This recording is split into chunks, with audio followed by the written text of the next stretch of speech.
તો મિત્રો, નાયબ પોલીસ અધિક્ષક અથવા ડીવાયએસપી બનવા માટે તમારી પાસે ટોટલ 2 રસ્તા છે, એક સીધો અને બીજો સબ ઇન્સ્પેક્ટરના પદ પરથી પ્રમોશન મેળવીને.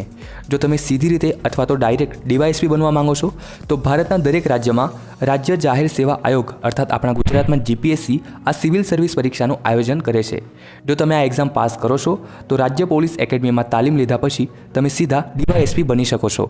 વાત કરીએ જીપીએસસી એક્ઝામ આપવા તમારી યોગ્યતાની, તો કોઈપણ વિષયમાં સ્નાતક વિદ્યાર્થી આ પરીક્ષા આપી શકે છે. અર્થાત તમારું કોઈપણ ફિલ્ડમાં ગ્રેજ્યુએશન પૂર્ણ કરેલ હોવું જોઈએ, પછી ભલે તે બીએ હોય, બીકોમ હોય, બીએસસી, બીબીએ, બીસીએ કે પછી એન્જિનિયરિંગની કોઈપણ ડિગ્રી.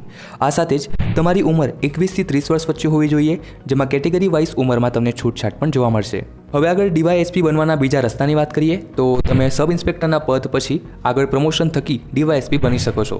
જો કે અહીં તમને ઘણો સમય લાગી શકે છે. તેમ છતાં જો તમને જીપીએસસી એક્ઝામ ટફ લાગતી હોય તો તમે પીએસઆઈ અર્થાત પોલીસ સબ ઇન્સ્પેક્ટર બની આ સપનું સાકાર કરી શકો છો.